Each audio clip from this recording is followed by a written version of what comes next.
for 1 year, actually for 13 months already, I never had gout. Nag-break na kami. So I'm very happy because I can already eat what I want. The moment you have your iTerra Care, that's the time you started saving. Ako, that's my principle po talaga, Doc. Kasi for someone who is really seeking seeking treatment, talagang it's really expensive, especially here in the Philippines.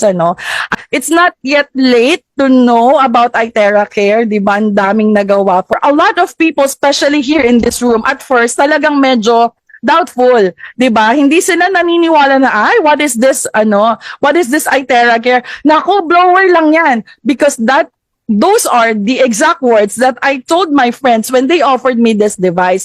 Ano to, blower lang? How come this will help me with my gout? Before, my issue was really gout. I'm not even looking at my health condition. But, wow, it really worked. Ang galing talaga.